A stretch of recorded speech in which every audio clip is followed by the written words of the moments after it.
Um, like I already said, welcome to this one-on-one confessional. Well, one-on-one confessional thing. Bethany and I will love to ask you questions. But before we start, do you have anywhere that you would like to start talking about your game? Do you have anything that's pressing you want to bring up, or do you just want us to start with a prompt or something? Uh, could you guys start with the prompt? I'm not good at this. Yeah, Bethany, do you want to start with something? Yeah, sure. Awesome. Okay, so we have just merged. It's a whole new aspect of the game. What are your thoughts moving forward? Who would you say you trust the most, and what's your overall thoughts on everyone at the merge? Well, first of all, this was like my goal to at least make the merge. So like I made the merge. So that's something off the bucket list. Um, it's looking good. I think the only one person that was pre-merge that I'm upset about is Nikki. That was because I was close with her. So that's the only one I'm really upset about. And right now I trust Scott the most. It's like Scott, AB, Frankie. So losing somebody that you trust pre-merge and is that something that is a 100% bad and negative for you, or is there any greener grass when you look at one less person you might have to vote out that you like?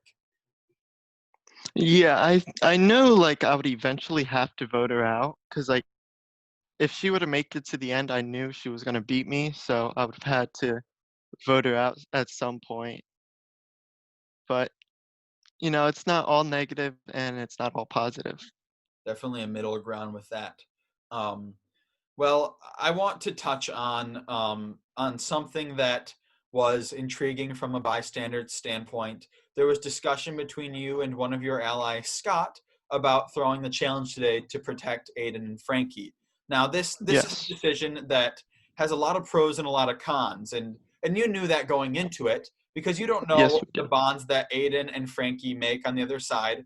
Neither of them were voted out, being in a minority. In fact, it would be fair to assume that they maybe weren't with you guys anymore, and who knows? But deciding to throw the challenge, knowing it was a 3-3 um, original Ahi, original Y on this new swapped tribe Ahi that you were on, was there fear? Was there questioning about throwing it? Um, I believe that you didn't try your hardest in the challenge, did you? No, I did not. Was there? Half of the Yeah. half the questions I answered red. I just I did not try my hardest.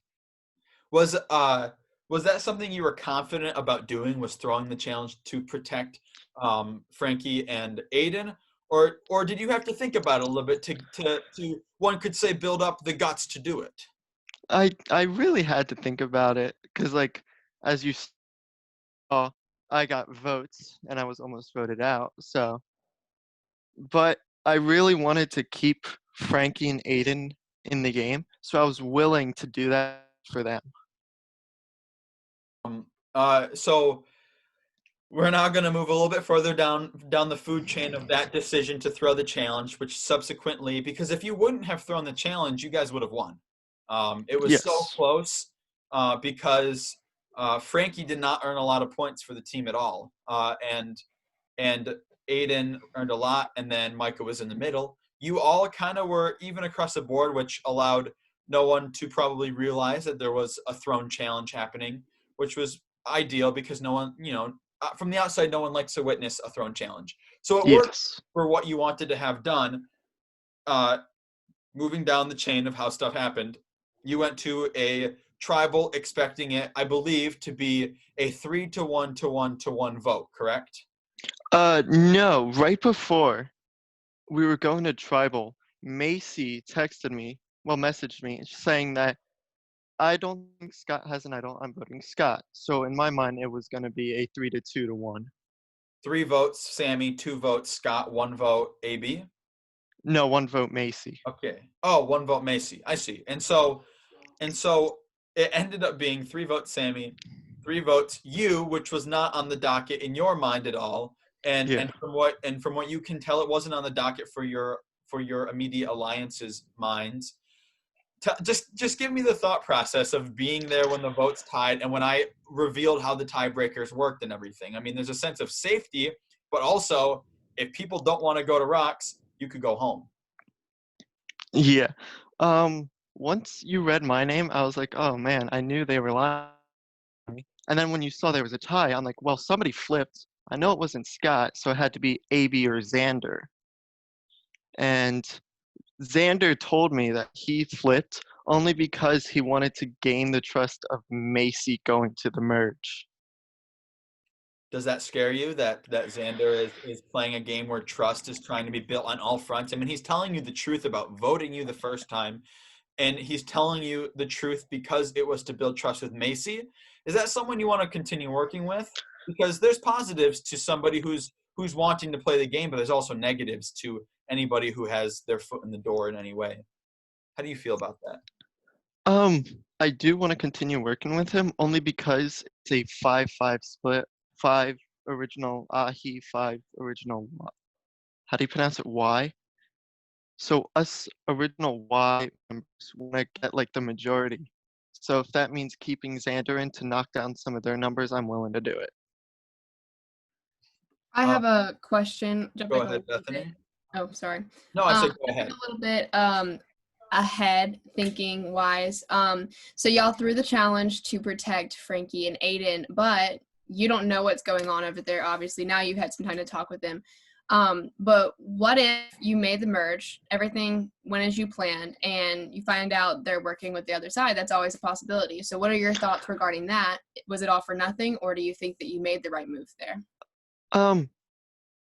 Well, it turns out that Aiden is actually working with them.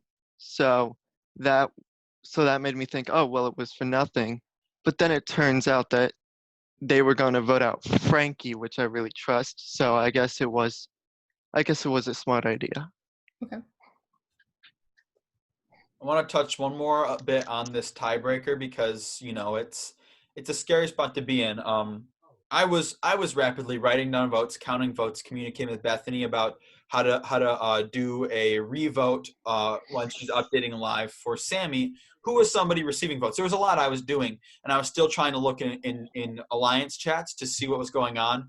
I saw you said a few times, Sammy's not worth going to rocks for. What exactly did you mean by that, and what were you deep down wanting your 2 alliance members to do for you? Well, first I wanted them to, not vote me and vote Sammy. And the reason I was saying Sammy's not worth going to rocks is because Sammy was playing a great game where like she was telling, you didn't see it because they're one-on-one, but she was telling me, dude, Scott wants to vote you out to save AB. So like she's, obviously she's going to go and lie to play the game right. She didn't know me and Scott were close, and that was pretty. So I think in her mind, she pretty much wanted the same thing I wanted, which was a 3-2-1 vote. And then, but like the 3 votes were on me, my 1 vote. Well, the 2 votes were from AB and Scott, and then the 1 vote was from me. So I think we had the same thing. However, I didn't lie to. Wait, give me a sec. I gotta think. All good.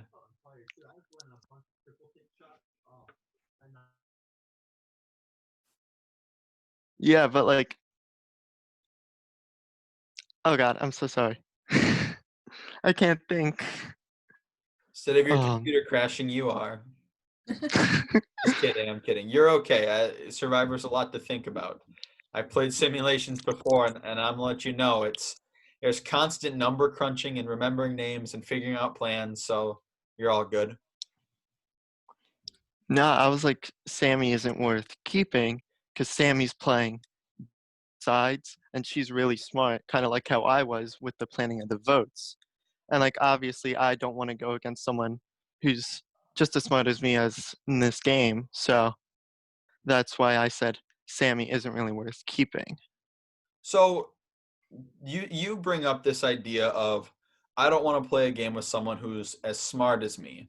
Would you then say that, and it's okay to be arrogant sometimes, do you believe that you're one of the smarter players in the game, or do you think there's still some people that need to be taken out for you to get up there?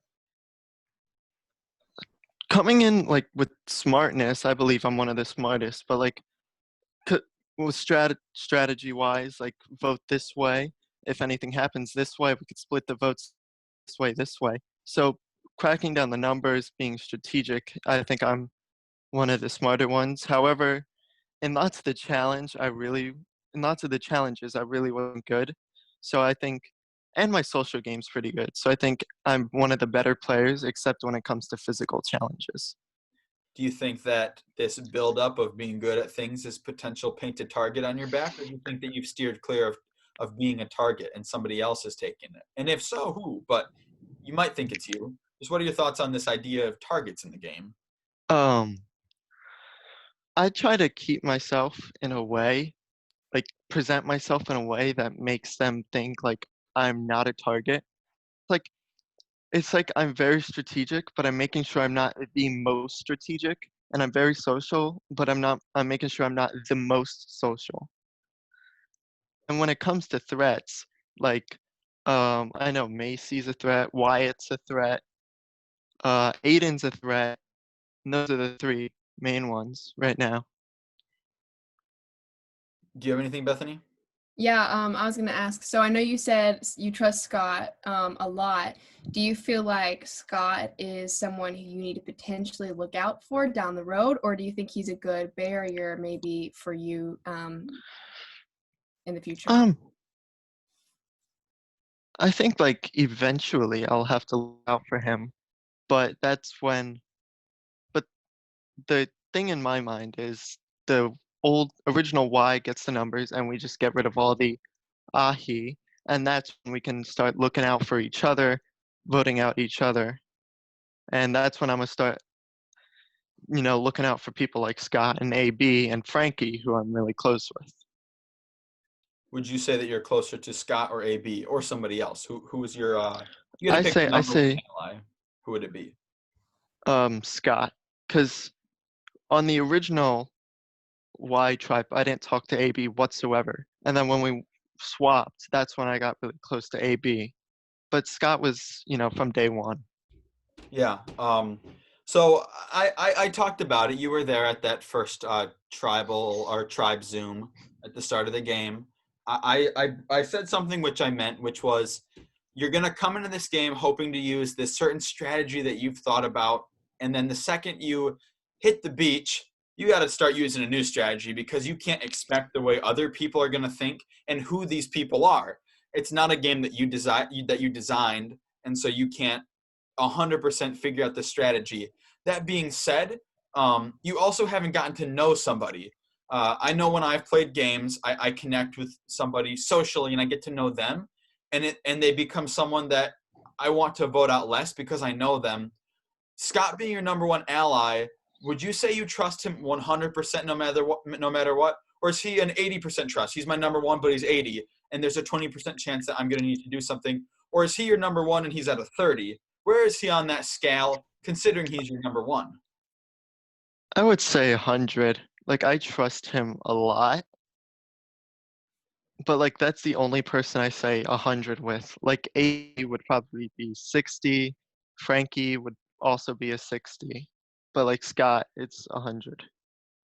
Who would you say, like, if you could pick anybody in this game right now, who is your final three, the two people you want to take with you, just eliminating the whole, strategy part of it. Like, if you could take two people with you right now who you think you'd win against, who would you? Scott and AB. You think you would beat Scott at the end? I think I I think I could beat Scott at the end. Because as it seems right now, it looks like people see me as more of the threat than Scott is. And I think that could get me at least some votes. And then AB, like, I don't want to be rude or anything, and like, I haven't seen much of her, but I don't think she's been doing pretty much anything other than being good at the challenges.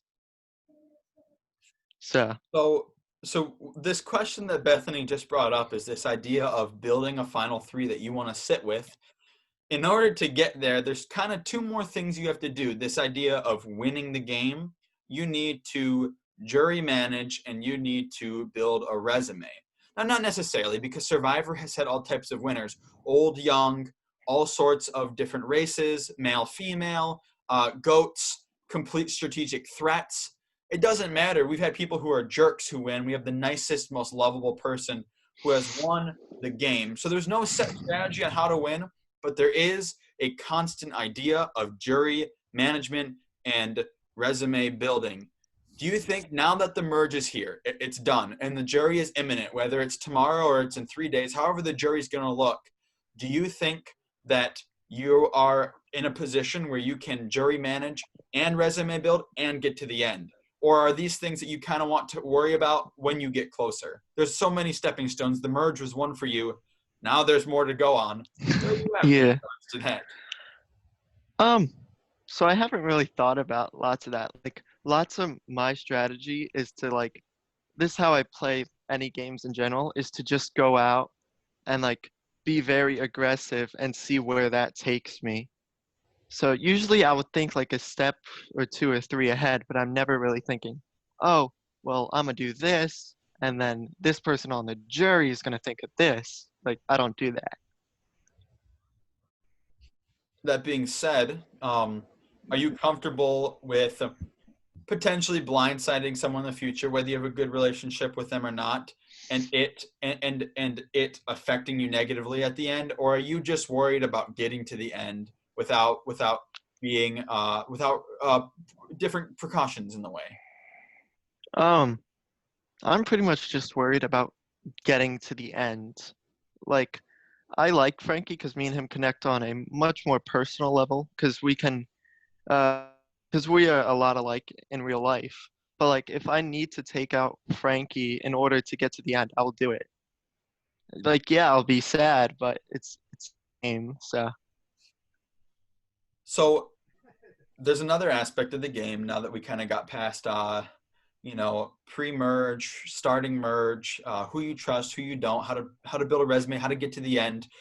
There's a twist that is here, and it's been here, and it's a blessing and a curse, and it's an idol. There's hidden immunity idols.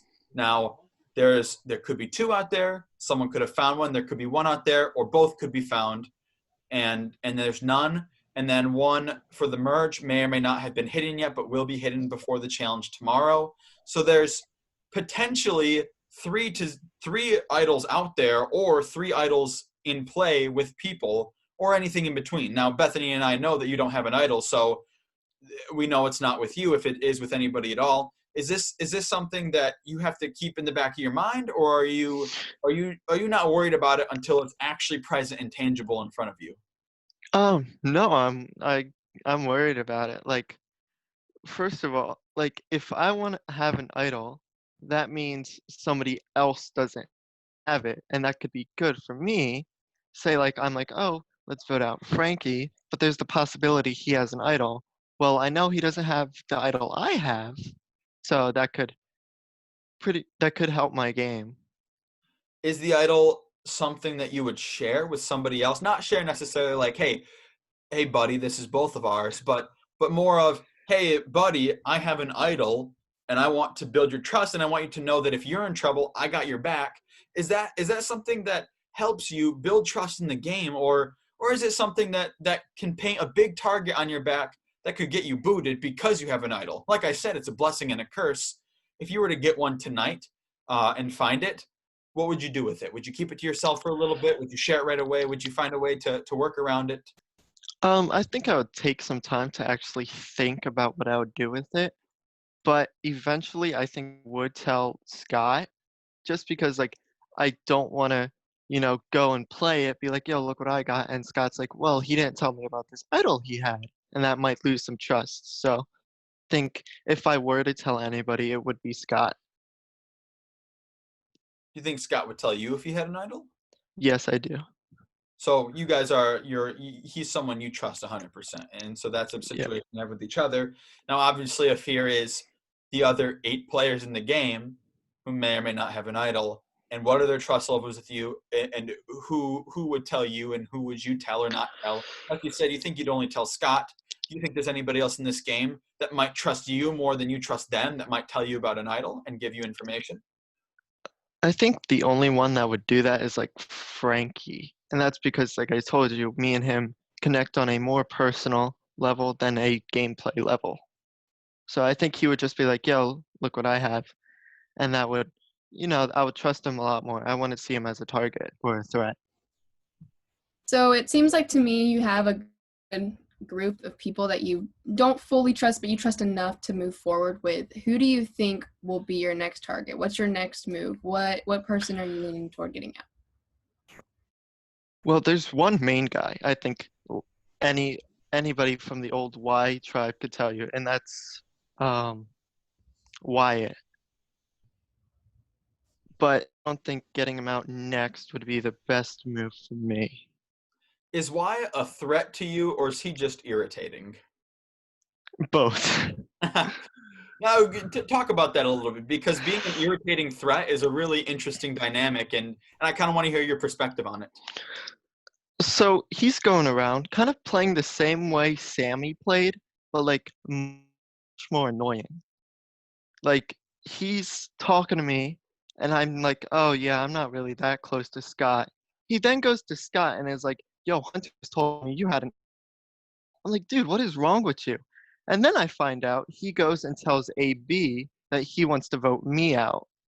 Yet he told me he swore on his sister's life that he wouldn't vote me out. And I'm just like, dude, what is wrong with you?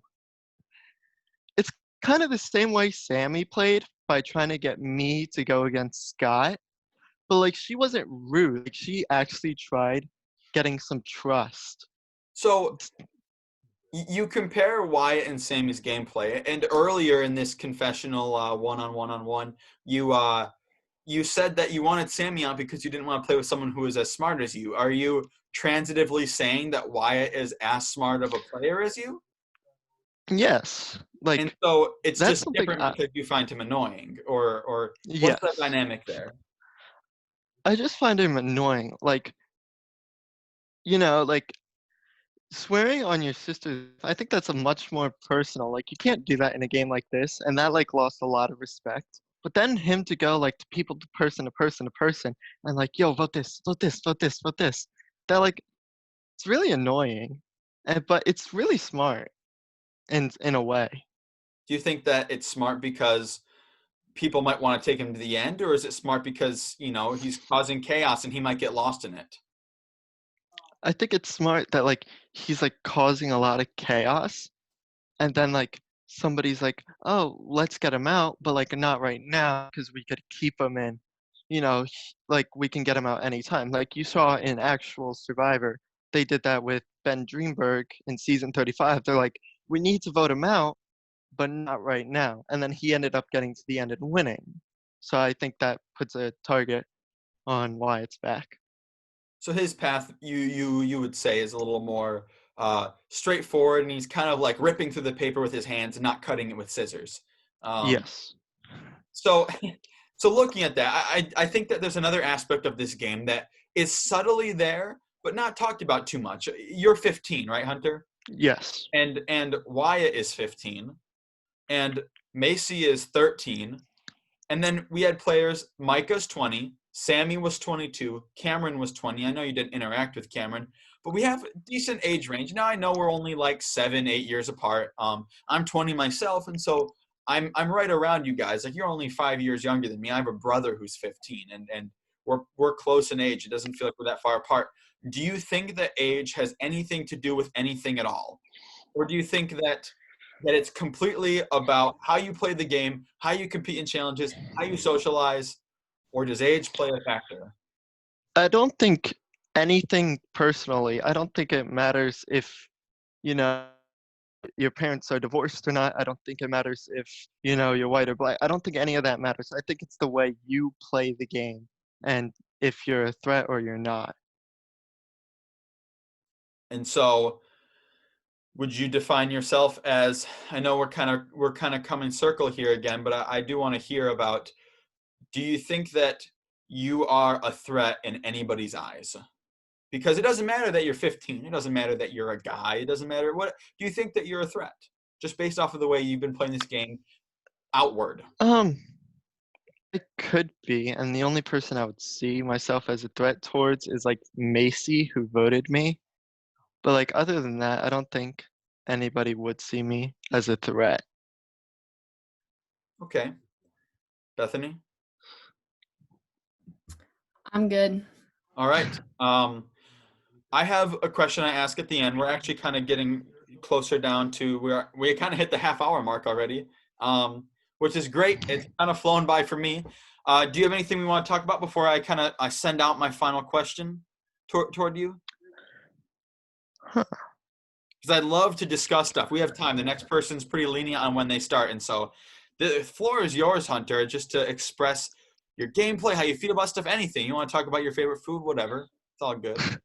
I think one good thing is like at the beginning of the game, my social game was so good that Jensen, Scott, and Frankie all said that I was their number one.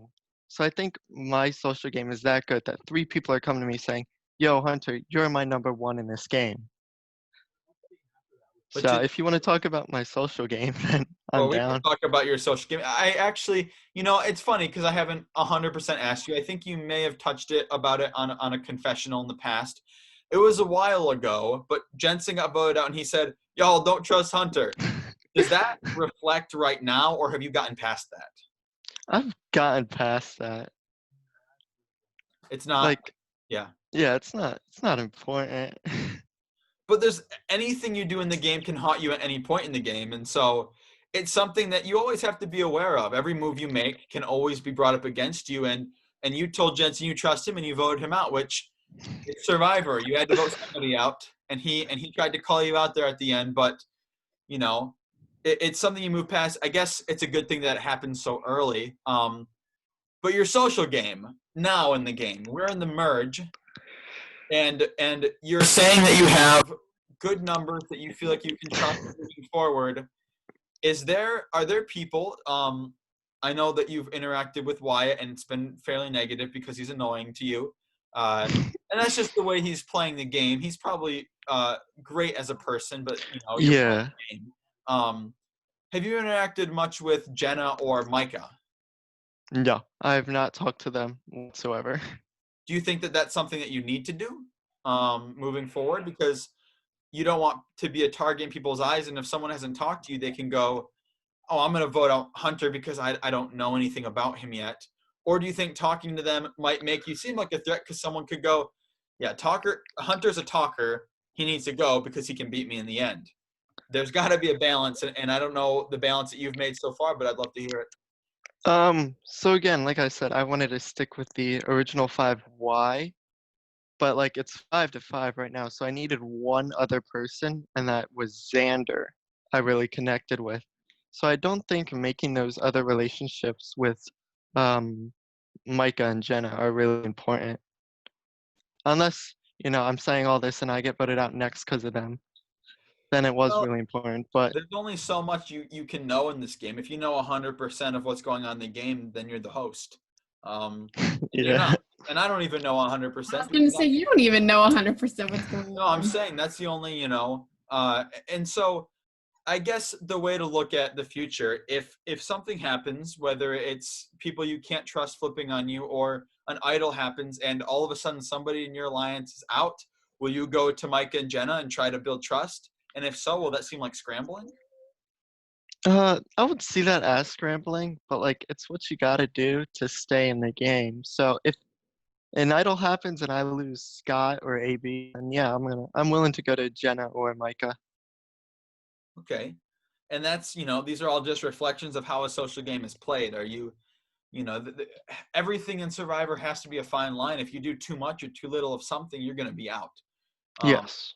And at the same time, you have to walk so close to the edge of the line of doing too much to look good at the end. And part of Yeah. that, one of the biggest staples is socialization. And so really the future is going to tell. Every day is a new challenge and a new vote and new conversations. And so your social game will have to unfold for however long you have left in the game, whether that's out tomorrow or sitting in the final three. I know that I'm extremely grateful for you on this chat, and I'm excited to see what you do and what the other 9 people do in this game. I have one more question to finish this off. If you're good as far as socialization for you goes. Yeah, I'm good. Awesome. Bethany brought it up a while ago about you having the group that you're comfortable with and moving forward. To make it past the next day, what is the path of least resistance for you as far as surviving tomorrow's tribal and getting to live to the next day? I think if I survive and if the other 4Y members survive, I think I'm really good for probably the next how many 4 votes? Because then we're just gonna.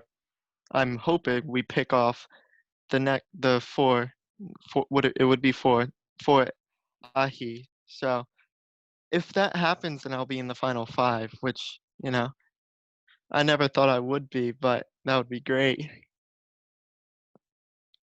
It's the next stepping stone, I guess, right? Yeah. Well, yeah. No, go ahead. I was gonna say, like, tomorrow's challenge and tomorrow's vote is really gonna be like the path of how the rest of the game is gonna work for Yeah. me in my eyes. That's what I think.